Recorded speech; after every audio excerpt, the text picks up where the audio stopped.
दिनांक 15/9/2024 को एक व्यक्ति ने थाना बिलासपुर गुरुग्राम में शिकायत के माध्यम से बतलाया कि ये एक होटल में काम करता है।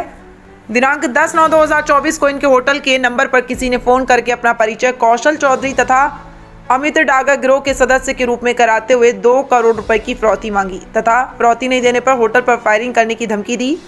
साथ ही पुलिस में शिकायत करने पर जान से मारने की धमकी भी दी। इस शिकायत पर थाना बिलासपुर गुरुग्राम में संबंधित धाराओं के तहत अभियोग अंकित किया गया। उप निरीक्षक ललित कुमार इंचार्ज अपराध शाखा मानेसर गुरुग्राम की पुलिस टीम ने कार्रवाई करते हुए उपरोक्त अभियोग की वारदात को अंजाम देने में संलिप्त 20,000 रुपयों की इनामी एक महिला आरोपी मनीषा उम्र 35 वर्षीय पत्नी कौशल चौधरी निवासी गांव नाहरपुर रूपा गुरुग्राम को आज दिनांक 11/11/2024 को देवीलाल कॉलोनी गुरुग्राम से काबू करने में बड़ी सफलता हासिल की। उपरोक्त आरोपित महिला से पुलिस पूछताछ में hotel highway king Neemrana Rajasthan पर फिरौती के लिए फायरिंग करवाने की वारदात को अंजाम देने का खुलासा किया है। इसके अतिरिक्त आरोपित ने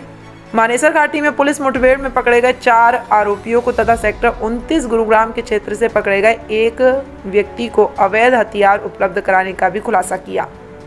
उपरोक्त आरोपी महिला मनीषा के आपराधिक रिकॉर्ड के अवलोकन से ज्ञात हुआ कि इसके खिलाफ अवैध वसूली करने, हत्या करने, धोखाधड़ी करने के संबंध में 3 अभियोग गुरुग्राम में अंकित हैं। आरोपी से पहले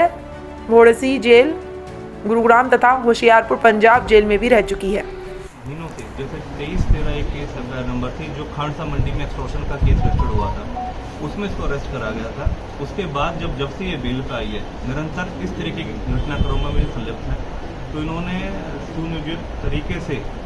इस पूरे घटनाक्रम को, जैसे नीमराना में पहले फायरिंग कराई गई, उससे पहले भी एक केस रजिस्टर्ड हुआ था जिसके अंदर हमने 4 व्यक्ति विशेषों को पकड़ा था, जो कि नीमराना में फायरिंग हुई उससे पहले उस घटनाक्रम को अंजाम देना था। तो उसमें भारी मात्रा में उनके पास वेपन्स, इलीगल वेपन्स पकड़े गए थे, क्योंकि वो इनकी जो प्रयास था वो गुड़गांव पुलिस द्वारा पहले प्रोएक्टिव अप्रोच दिखाते हुए पहले पकड़े गए, तो वो विफल हो गया। उसके बाद उन्होंने फिर पंजाब की जो गैंगस्टर्स हैं उनके साथ जो उनके सहयोगी हैं उनको इन्वॉल्व करके जो नीमराना में घटनाक्रम है उसको अंजाम दिलवाया। सर अभी मनीषा को कहाँ से गिरफ्तार किया गया और क्या क्या उससे बरामद किया गया? 11 नवंबर को ही देवीलाल कॉलोनी जो सेक्टर 9 हमारा पुलिस स्टेशन है उसके क्षेत्र से इसको अरेस्ट करा गया और एसटीएफ द्वारा जिसको पकड़ा गया था और जो इसकी अरेस्टिंग है फिर हमारी crime branch Manesar incharge Lalit की टीम द्वारा करा गया है। और उसमें मुख्य भूमिका, जैसे मैंने आपको बताया कि स्पेशल टास्क फोर्स ने मुख्य भूमिका निभाई है और आमतौर पर जो हमारे निरंतर हमारे संपर्क सूत्र हैं, जैसे कि राजस्थान में भी इस तरह की घटनाक्रम बढ़ रही हैं, तो राजस्थान पुलिस जो जयपुर रेंज की आईजी साहब की टीम है उसमें सचिन शर्मा की मुख्य भूमिका हमारे साथ निरंतर जो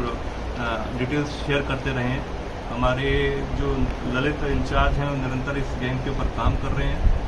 हमारे कमिश्नर पुलिस की लीडरशिप में, दिशा निर्देश में, हमारे जो डीसीपी क्राइम सर हैं मोहित हांडा, उनके दिशा निर्देश में ये काम अमल में लाए जा रहे हैं और खासकर हमारे ACP crime second Manoj sir हैं, उनकी देखरेख में सारे काम हो रहे हैं। तो निरंतर ये प्रयास हैं कि जितने भी इनके हेंचमैन हैं, इनके सिंडिकेट के से जुड़े हुए एसोसिएट्स हैं, जो इनके साथ दूसरे गैंग्स इन्वॉल्व हैं, उन सभी पर ये मुख्य तौर पर हम अंकुश लगाएं और उन सभी की पहचान करते हुए उनको पकड़ने में सफलता पाएं। सर कहाँ रह के ऑपरेट करते हैं?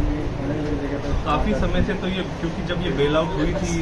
जो खानसा मंडी के भाई वाले मैटर से, तो उसके बाद ये काफ़ी समय से ये गुड़गांव में रह के इस तरीके से, क्योंकि इसके ऊपर वो कोई ऐसा केस नहीं था जिसके ऊपर नज़र बनाए, तो उस दौरान ये यहाँ गुड़गांव में रह के इस तरह की घटनाक्रम को ये इस तरीके से कॉन्स्पिरेटर के तौर पर इसको ये सारी साजिश को बना रही थी। लेकिन मीनवाइल जब एक विजय काली नाम के व्यक्ति विशेष को पकड़ा गया, उससे जब पूछताछ करी गई तो उसने सारी चीज़ों को खुलासा करा कि किस तरीके से नीमराना का पूरा जो घटनाक्रम है उसको अंजाम देने के लिए इसने मुख्य भूमिका निभाई। तो उसमें जो मेन सस्पेक्ट्स जिन्होंने फायरिंग करी वो पंजाब से आए थे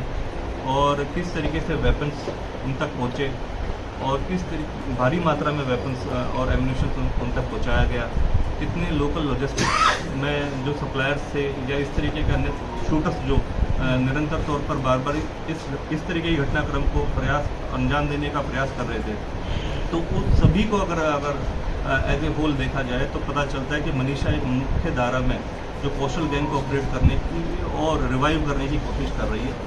और जिस संबंध में जो अभी इसको अरेस्ट करा गया है और आगामी कार्रवाई अमल में लाई जाएगी। सर कौशल से ही मतलब जब ये जेल में मिलने जाती थी तो कौशल से ही इसको डायरेक्शन मिलती थी।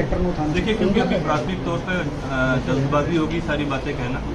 अभी हमने इसको 1 हफ्ते के पुलिस रिमांड पे लिया है, 6 दिन के पुलिस रिमांड पे लिया है और उस दौरान हम गहनता से इस बारे में पूछताछ करेंगे कि किस प्रकार से कौशल ये अन्य व्यक्ति विशेष इस घटनाक्रम के बारे में इसको जानकारी देते थे और किसकी मदद से ये सारी सिंडिकेट को रन कर रही थी, इस नेक्सस को रन कर रही थी। और जिस तरीके से मैंने आपको बताया ये जो इंटरनेशनल गैंग एक डेवलप होता चला गया है इनका, उसको हम बस करने पे जो हमारी STF है अहम भूमिका निभा रही है